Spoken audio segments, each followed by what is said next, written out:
everyone. Good afternoon. Welcome to NTV News. I am Siksha Sharma. Let's take a look into the headlines. The government forms 5 committees in its Council of Ministers, also makes key appointment in its Secretariat.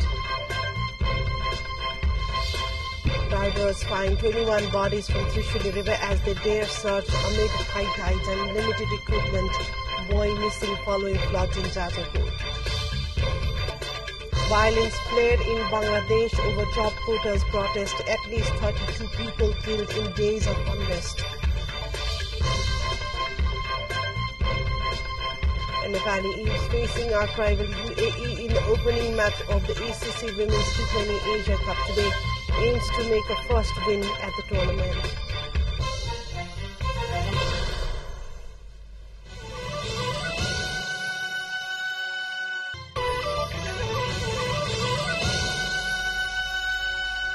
Welcome back to NTV News, taking a look into news in detail now. The government has formed 5 committees in the Council of Ministers and has named the coordinators too.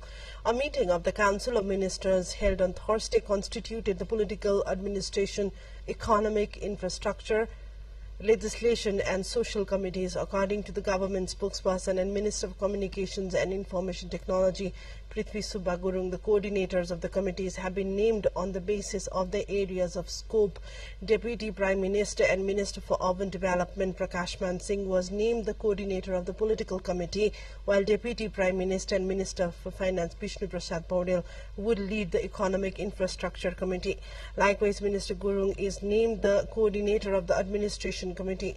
Minister for Labour, Employment and Social Security Sarat Singh Bhandari and Minister for Home Affairs Ramesh Lekhak have been assigned as the coordinators of the Social Committee and the Legislation Committee respectively.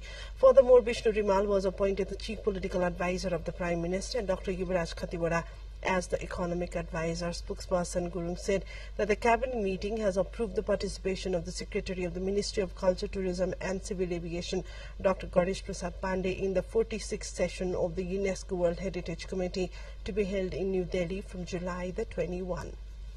Taking you to other updates, where rescuers searching their 2 buses and their missing passengers in the Trishuli River for the past 1 week have been struggling to locate them due to lack of adequate equipment. The struggle is further aggravated by monsoon-fed swollen Trishuli River. There is no equipment for deep-sea searching and the divers are not even trained to search in the high tidal rivers. Search has become a challenge. Even with the help of oxygen, divers cannot remain below the water surface for about 50 minutes. However, due to murky water, it is very difficult to locate if there are any findings. The search team has introduced use of borescope, drones and sonar devices, but the divers say they need metal detectors and other highly sophisticated devices for effective search operations. At present, Nepal Army, Nepal Police and Armed Police Force are conducting a search operation in the area.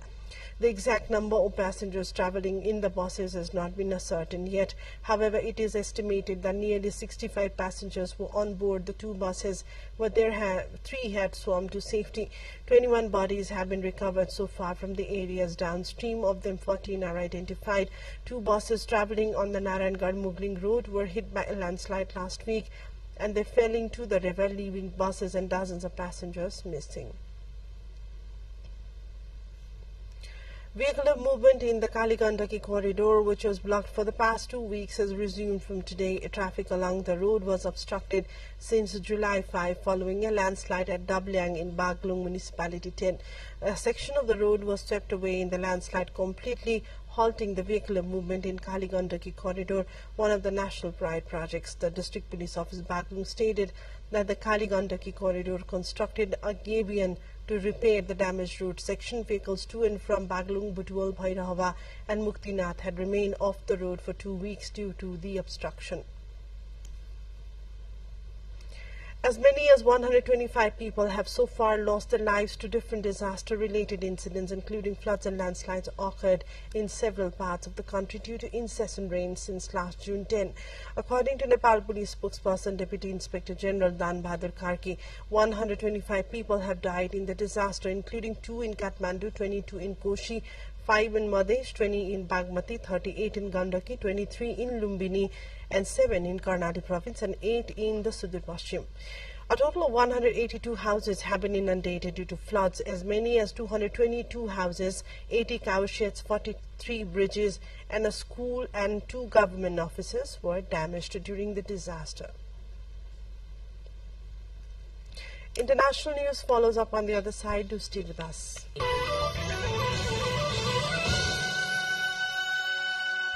Welcome back to NTV News. Taking a look into further updates.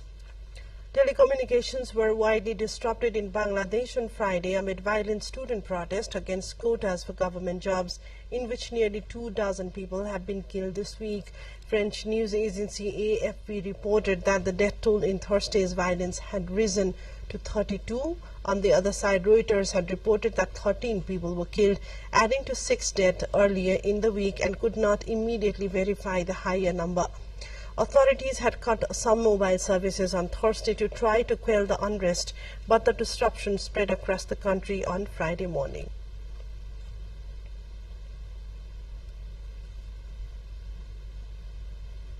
Donald Trump addressed the Republican convention in Milwaukee for more than an hour and a half in his return to the stage for the first time since an attempt on his life at a rally on Saturday. He described feeling the assassin's bullet strike his ear, being smothered by Secret Service agents, and says he narrowly avoided being killed. While Republicans celebrate, U.S. President Joe Biden is facing the new question over his candidacy for re-election. Top Democrats have reportedly expressed concerns about his ability to win. Trump only mentioned Biden's name once in his speech, which focused heavily on deporting the migrants en masse, and economy and inflation, and America showing what they called it as strength. Let's take a look into yet another break. Stay with us for more updates.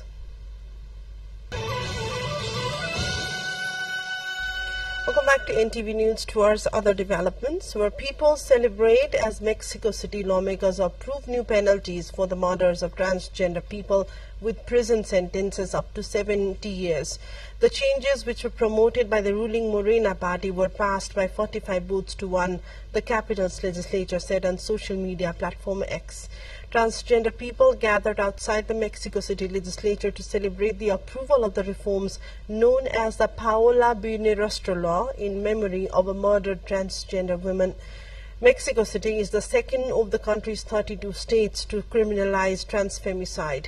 About 5 million of Mexico's 129 million inhabitants identify as LGBTQ, according to the National Survey on Sexual Diversity.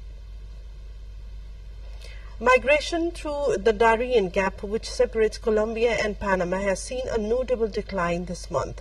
This change follows Panamanian President Jose Raul Mulino's directive to tighten control over the dense jungle border. However, the current migration levels are still comparable to those of 2023, a year that saw over 500,000 migrants make the perilous journey. The National Border Service reported that 11,363 migrants had crossed into Panama since July the 1. This figure is about 9,000 fewer than the same period last year. The agency's Director General, Jorge Gobia, credited this reduction to several factors. These include the installation of approximately 5 kilometers of barbed wire on 5 trails to create a humanitarian corridor. A quick look into what's coming up next.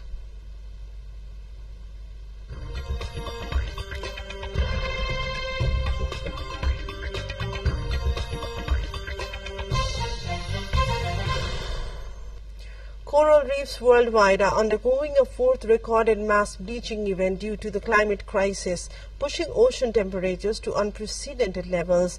The southern waters of Vietnam, particularly the Con Dao archipelago, have been severely impacted.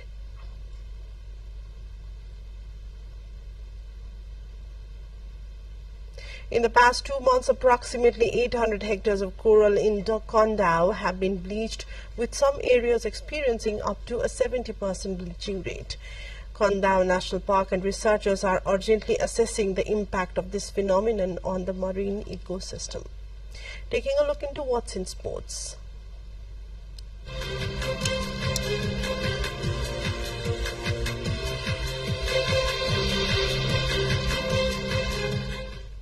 Nepal national women's cricket team will face arch rival UAE in the opening match of the ACC Women's T20 Asia Cup in Dambulla, Sri Lanka in the afternoon today. Nepal's group has reigning ACC Women's Premier Cup champion the UAE, two-time Asia Cup runners of Pakistan, and defending champions and tournament's most successful side, India. Nepal's first aim will be to achieve a first-ever win at the Asia Cup. Nepal is making its third appearance in the tournament after previously participating in 2012 in China and in 2016 in Thailand. So far, Nepal has been winless in the competition. The UAE, meanwhile, is making its second appearance at the Asia Cup. Nepal was defeated by Sri Lanka in the first match of the Central Asian Volleyball Association CAVA Under-20 Women's Volleyball Championship. In the match held at the Social Center in Malé of the Maldives last night, Sri Lanka defeated Nepal in a set of 3-1. Nepal lost its first set of 25-20, while it won the second set of 26-24, but lost the third and fourth sets 25-11 and 25-18 respectively. Nepal is scheduled to play with Kyrgyzstan in the evening today. Nepal, the Maldives, Kyrgyzstan and Sri Lanka are the participants in the CAVA. French security forces began locking down large parts of central Paris ahead of the hugely complex Olympics opening ceremony next week on the river Seine. The opening parade along 6 kilometers off the river led to closure of riverside central districts to most vehicles from 5 a.m. on Thursday.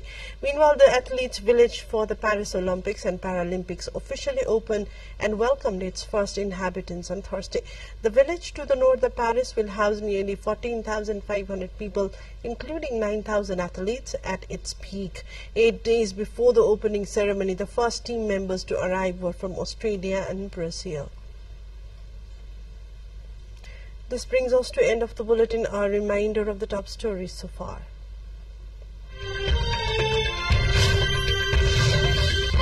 Government forms 5 committees in its Council of Ministers, also makes key appointment in its Secretariat. Divers find 21 bodies from Trishuli River as they dare search amid high tides and limited equipment. Boy missing following floods in Jajakot. Violence flare in Bangladesh over job quotas protest. At least 32 people killed in days of unrest. A Nepali is facing arch rival UAE in the opening match of the ACC Women's T20 Asia Cup today. Aims to make a first win. That's all for now. Thank you for watching. Have a great day ahead and namaste.